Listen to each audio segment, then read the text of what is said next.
is the trailer for Christmas Dilemma. Will premiere December 6th on TVOne. Our first Christmas together as husband and wife. Yep, just me and you. Well, don't just stand there, son-in-law. Let me in. Where's my sweet son? You need to use psychology. Dr. Phil, Oprah, mind games, Black Ops. All of us. Mama, can you pass me a piece of turkey? Which one? Together. She's mean. In this house. Thought you said she joined Jenny Craig. The Taj Mahal isn't even big enough for that. Christmas Dilemma, Sunday, December 6th at 7 on TVOne. So that was the trailer of Christmas Dilemma. So coming up next, I have special guest Christopher Duncan, who played Howard, and here we are. Hey, yeah, you can hear me? I can hear you. I can hear you loud and clear. Beautiful, beautiful. Well, thank you so much for joining me. I'm really excited to speak with you. I'm just going to formally introduce myself. My name is Tia, and I am the owner and creator of Tea with Tia, and I'm a blogger and a journalist. Hello to everyone, by the way. My friends told me when I spoke to you to say, "What's up, Broham?" So. I hear the word Broham and Braxton almost every day of my life. Yes, and Braxton's literally my favorite. Oh, I don't know what happened. There you are. I don't know what that was. I don't know what that was either. Okay. You said Braxton was my favorite. Braxton is one of my favorite characters of yours, and I'm actually the Jamie Foxx Show I watched growing up, so definitely big fan. I've seen you in quite a lot of things as well, but we're definitely going to get into all of that. That sounds good. Mr. Chris, so I always start all of my interviews off with fun, lighthearted questions. So I definitely want to ask you, what is your favorite flavor of ice cream? Wow. Wow. Here's my truth. It depends on my mood, but I love chocolate. Oh, man. And by the way, even dark chocolate, period. Like as far as candy is concerned, that's the way I roll, dark chocolate. With at least 70% cocoa, you throw some blueberries and like some either walnuts or pecans in there, I'm straight. So with ice cream, I would say chocolate, but I also love vanilla. So Okay. I'm not a strawberry cat. But it really depends on my mood as to which one of those it would be. Yeah, I've never been a chocolate ice cream fan. I'm a cookies and cream type of person. Love cookies and cream. Yeah, I do too. But that's So you like vanilla? That's your favorite? Vanilla's okay. I'm not a big plain ice cream type of person. If I do eat ice cream, it has to have some type of cookies in it. So I kind of go towards my Oreo cookies and cream or Reese's Cups. I like Reese's Cup ice cream. It's really good. But chocolate, I never really like chocolate. But see now wait a minute. Now you gave me two choices. Now you gave me the hey. Do you like vanilla or chocolate? Isn't that what you said to me? Who said that? Who said that? Who said that? No, I said, what's your favorite flavor of ice cream? Oh, my bad. I guess that's me in my head. And I guess I assumed that you meant that. Okay, you're right. You're right. So then let me think about that then, because I assume vanilla and chocolate, which is how it's usually thrown out there. So let me think. Is there another ice cream other than that cookies and cream? I'm down with that. So if someone was to make a biopic of your life, who would you pick to play you? Wow, Tia, that's quite the question. Well, who would I pick in a biopic to play me? That's one for me to really sit and have to digest. Tia, you stumped me on that one. Okay, well, we can come back to it. Yeah, we'll come back to that one. I have to let the wheels turn on that one. I never even thought about that. All right, so I do know you grew up in Colorado Springs, correct? Correct. Well, Colorado Springs is where I went to high school. Oh, okay. And I did my undergrad, my BFA in acting at the University of Colorado Boulder. Okay. So when people ask me where I'm from, I usually say Colorado because that's where the formative years were. Okay. But my father is retired Air Force. So I also lived in Germany for 5 years. I lived in Japan. We lived in New Mexico. Like I said, Colorado, Chicago. I've been all over the world. Okay, that I've makes been all over. Yeah, I've experienced so many different cultures, so many different areas. And growing up, it was tough because I would meet friends, really become close, and then 2 years later, right when we became really close friends, my dad would say, "Hey guys, I have 3 brothers." Well, actually, I have to say I had 3 brothers. My youngest brother is no longer with us, unfortunately. Okay. Thank you. Yeah, that's a long story. It's very unfortunate, but that's the reality. But as we were growing up, yeah, my dad would say, "Hey, guys, we're going to have to go to a new place now." And every 2 years that would happen. Wow. We'd be in a plane, we'd be off to a new area. So it was hard growing up, but I tell you this, it helped me, like as an adult now, the gift of it was it helped me to adapt to new environments very quickly. Okay. You know, if I go to a new city, a new country, you name it, if I'm filming, working, or if it's vacation, you name it, show me the lay of the land. I'll ask folks who know the area the right questions, you know, where to hang out, where not to go, all that, and I can adapt. Bam. And being that you moved around so much, when did your interest for acting come? How did that come about? When I was in high school, I was in English class, and I'll never forget this teacher's name, Hayes Alexander. Never forget her. We were reading Shakespeare aloud in English class. Okay. There was something that she heard in my voice, something that she saw in the way that I was expressing this language of Shakespeare as we read it aloud. She came up to me at the end of class and she said, "Listen, I think you really have something going on there. And I want to encourage you to audition for the school play." Okay. Now you have to understand, Tia, at that time, I was a very shy guy. Oh, yeah. I mean, that's not the case now, but when I was much younger in high school, I was the observer. I would just watch people and take everything in and whatnot. So when she said this about, I would like you to audition for the school play, talk about nerves. I mean, my sphincter went, I thought, wait, hold on now. What do you mean audition? What are you talking about? She could see my shyness, but what she did was she was kind enough and encouraging enough to say, "Let me introduce you to Mr. Robbie." This was the theater director at our school. Okay.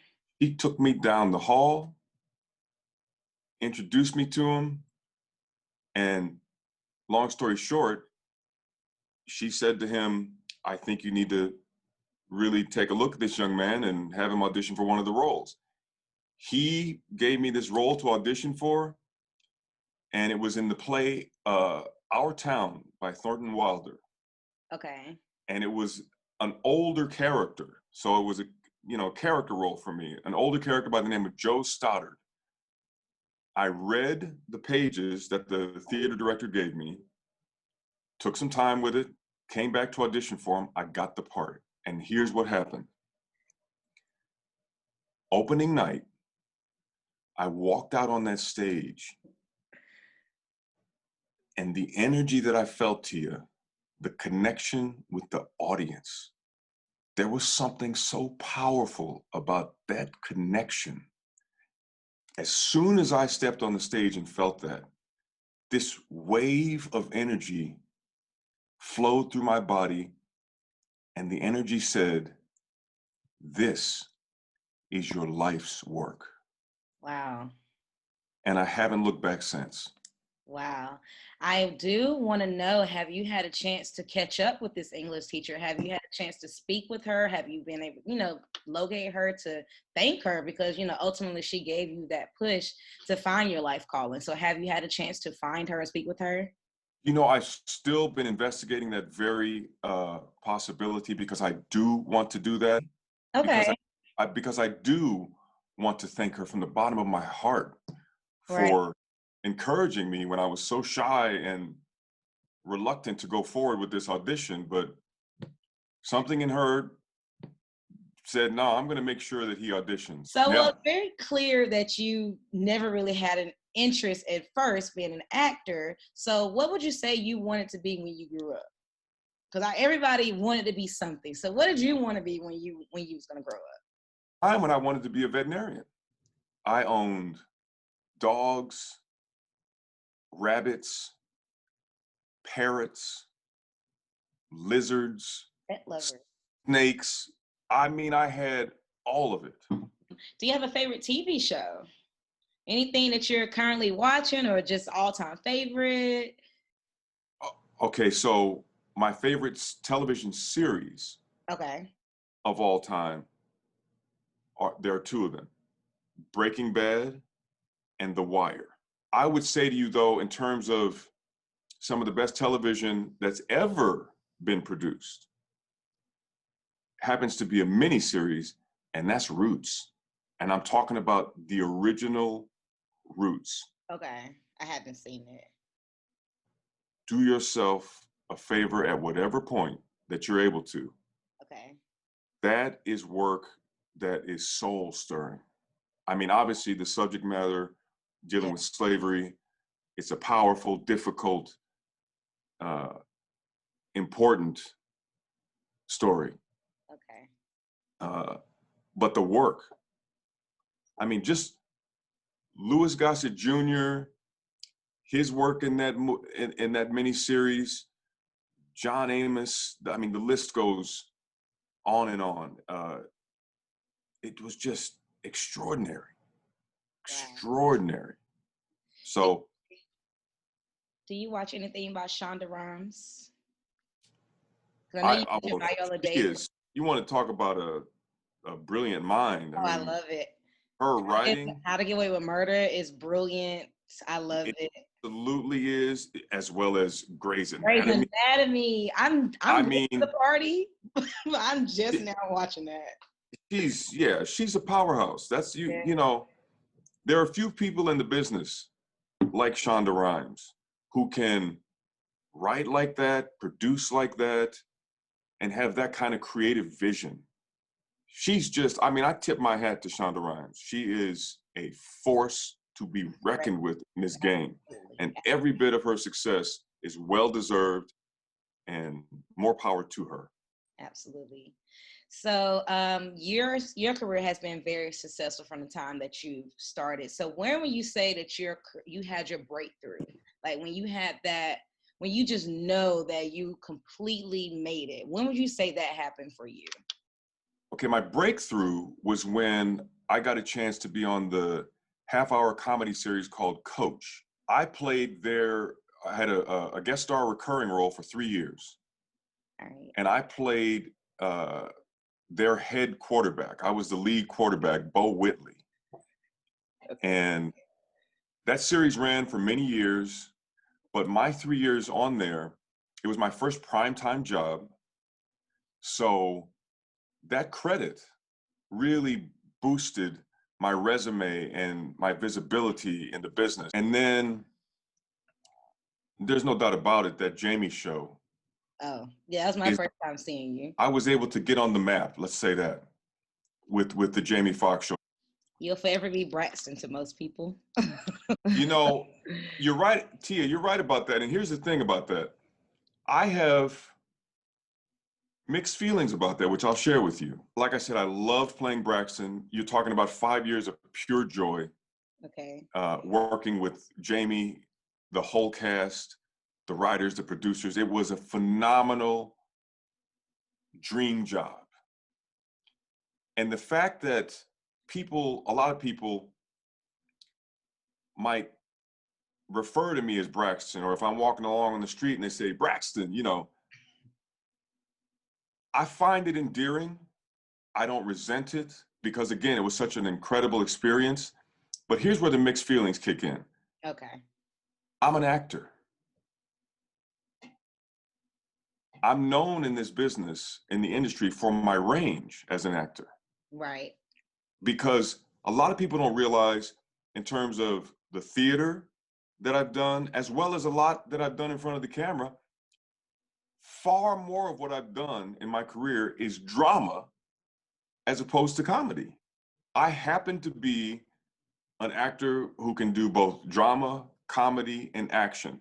I've done all three, and I continue to do all three in my career. That year that the Jamie Foxx Show came out, one of the things that saved me is the same year, a film I had done called Original Gangsters, and I played the lead gangster in that film. I don't mind that a lot of people are reminded of Braxton, and that a lot of people call me that name to this day. And again, it's endearing to me because the feedback that I get on the streets, when I hear someone say to me, you know, when I was growing up, your show brought me so much joy.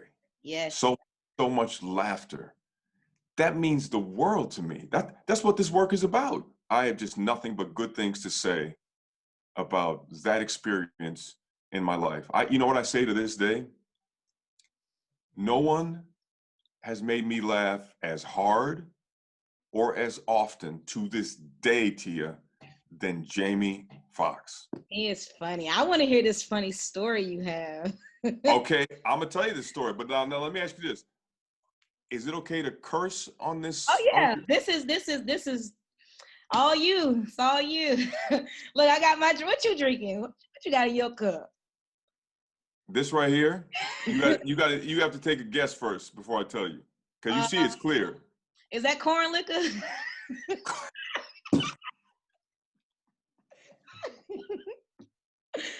Is this moonshine? What did Chris make this? What is he rolling with? Did you say corn liquor? You said yes. Come on now, Tia. Okay, what you got?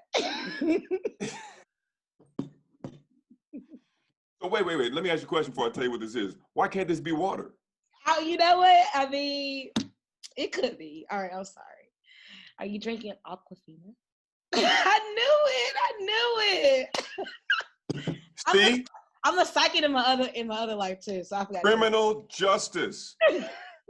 I knew you was drinking Aquafina just by the color of it.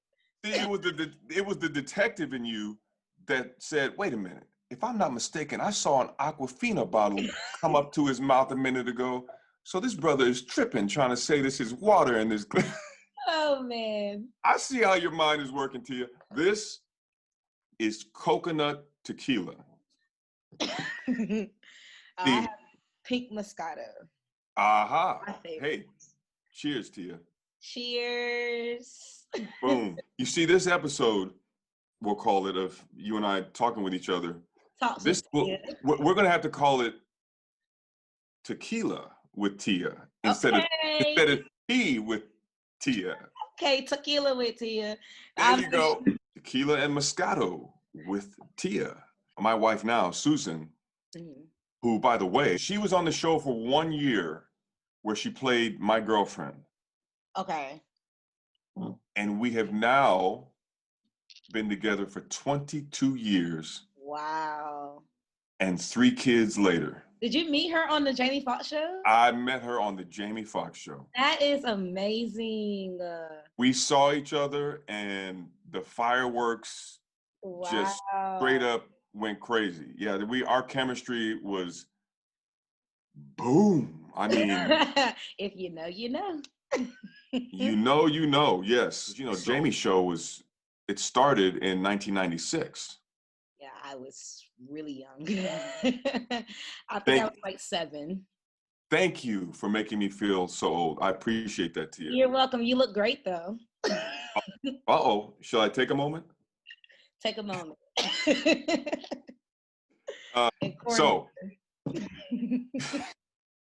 You know that's wrong. You know that's wrong. So many years ago, I was in LA with my first wife, and I'd been getting roles, guest starring roles, movies of the week, but I couldn't get to that next level of making a living as an actor the way I really needed to and wanted to. Okay. I started basically smothering the craft that I love. And what I mean by that is I became obsessed with chasing the carrot of acting. I needed to get that series. I needed to have a film career going. So everything in my life became about the carrot, the carrot. I got to get this. I got it. And I didn't realize while I was in that consciousness that it was destructive for me, that I wasn't allowing my life to breathe fully and to be free. I said to myself, you know what? I got to stop chasing this carrot. It's maddening for me. My spirit is not in a good place. This is making me feel a lot of anxiety and a lot of disappointment. I need to get back in touch with my love for the craft, which is why I got into it to begin with. And I said to my wife, I'm going to go to LA for pilot season, and I'm going to audition for some pilots, see if I can get some guest starring roles, bring some extra money back home, see what happens. I'll go stay with a friend out there, and we'll see what happens. And she supported that completely. So I go out to LA, Tia, as I sit here before you, what do you think was the first audition that I had when I got to LA? The Jamie Foxx Show? Correct. Correct. So check this out.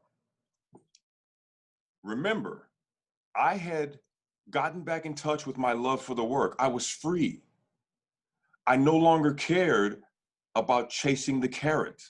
Mm-hmm. I was playing. I was loving the work itself. I was growing as a creative being and sinking my teeth into these great characters and just having a ball. I no longer had this ball and chain around my ankle that said, you got to get that film role. You got to get that series. No, I was free of all of that. So when I went to that audition with Jamie, the casting director, Dee Dee Bradley, I love her. Such good people. Dee Dee Bradley is standing outside of the casting office there. There's a door. And unbeknownst to me, Jamie's in the room, all the producers. It was like a big deal. So Dee Dee says to me, now, Chris, I want to let you know something. Jamie is going off the page in there, and it's throwing a lot of the actors off. So I just wanted to let you know in advance so that if he does, don't let it throw you, just roll with it. I said, wait, hold on a second. He's improvising? I said, Dee Dee, I'm from the theater. I'm from the theater. If he wants to improvise, we're going to dance. I go in the room, and there's Jamie. We look at each other, we nod, and I nod to all the producers. And I knew inside myself, I'm here to play. So it's the scene where in the pilot, my character, Braxton, and by the way, when I heard that name in the script, Braxton P. Hartnebrig. Like, who came up with, first of all, the last name? I'm telling you, that is so descriptive right there. I immediately got this set of ideas about who Braxton is, just from that name alone, the things Braxton would say and do, his manner, his education, all of it. It came to me just, naturally. And it's the scene where I'm talking with the character Francesca. Yes. And Jamie comes rudely interrupting us. He just bogarted his way into the conversation I was having. And I'm talking with her, and suddenly Jamie comes walking over. I mean, he's literally like wiggling his shoulders. And he looks at me and he goes, look here, Brian Gumble. He called me Brian Gumble. He said, nah, player, look here.